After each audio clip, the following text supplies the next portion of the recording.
Everybody, it's Jason with Parallel Reality coming back with here today with an article from the New York Post. It's by Douglas Murray, who I always enjoy reading. This article is from Who the Heck Knows, because that ad just got in the way. Let's get out of the way. It's from March 20th, and it says, AOC, Walz, Woo, these nuts are the future of the Democrats? Yes, Mr. Murray, they sure as heck are. So let's see what Douglas Murray has to say about this. Says, this was the week I became convinced that Don Lemon is an undercover MAGA operative. Okay. Says, the former CNN presenter was on Bill Maher's podcast the other day and was asked about the dire outlook for the Democratic Party.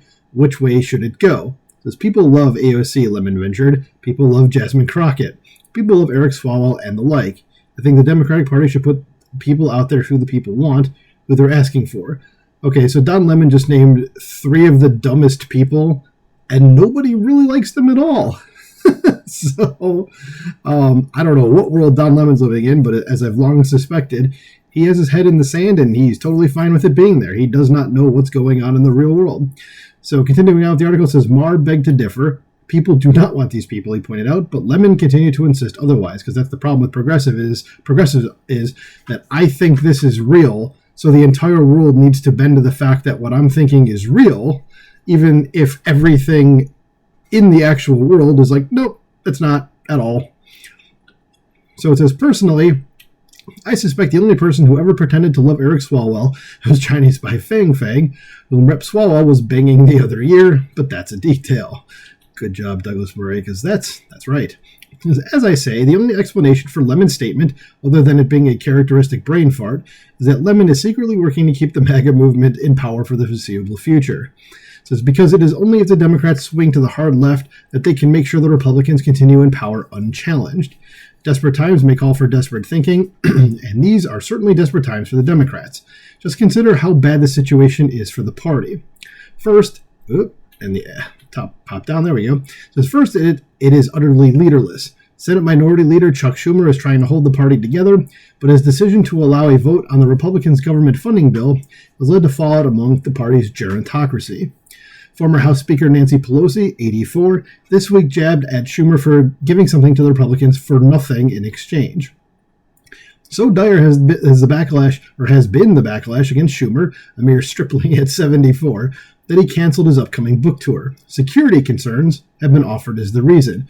Yes, because those leftists just don't know how to keep their hands to themselves. They get violent when they don't get their way. They're like little babies screaming that their mommy didn't buy them the toy that they wanted.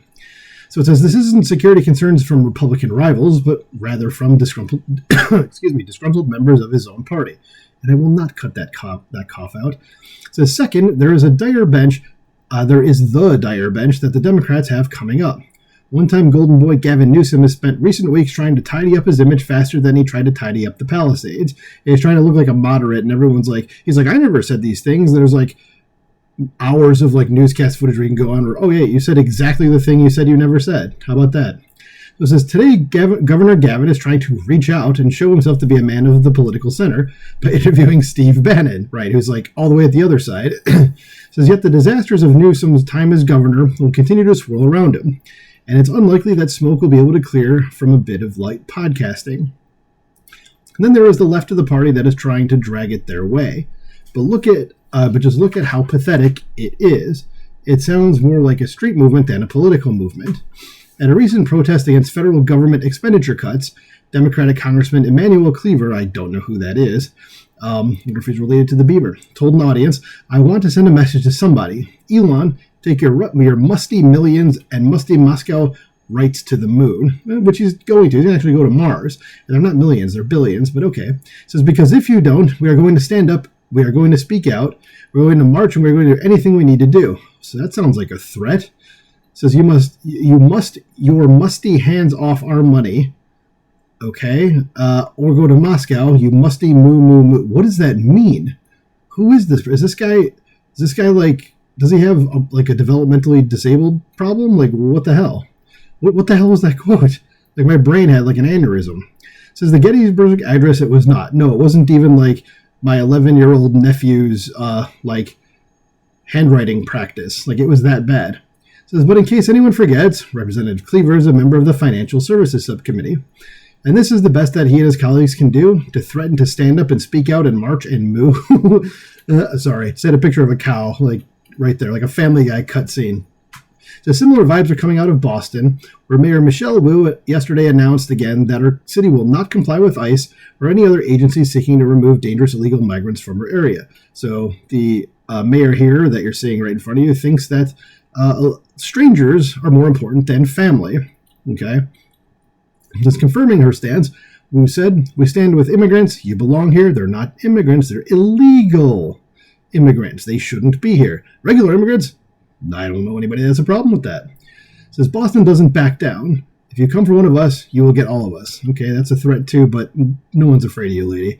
So Wu is willing to stand up against the federal government and law enforcement based on the idea that someone who breaks into America illegally and stays in Boston has as much right to be there as anyone who has spent their whole life working in the city and paying taxes there.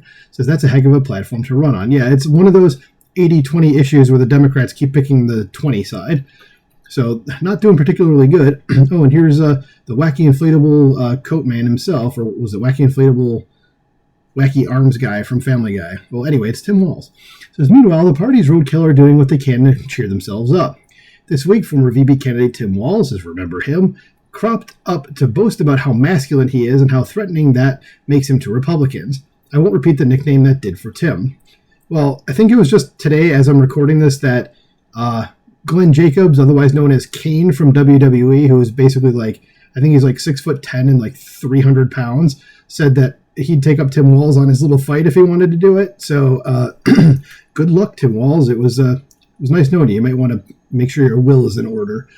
Says, but he also tried to rally the troops by flirting with the movement that currently thinks the best form of political protest is to set fire to Teslas or key them when you see them in a parking lot. Walz didn't tell people to do that, but he did tell an audience this week that he recently added Tesla to the stock app on his iPhone. He had done so, he said, in order to give himself a little boost during the day. So he's cheering for an American company's downfall. So, again, this is what communists do because they're not good people. Literally none of them.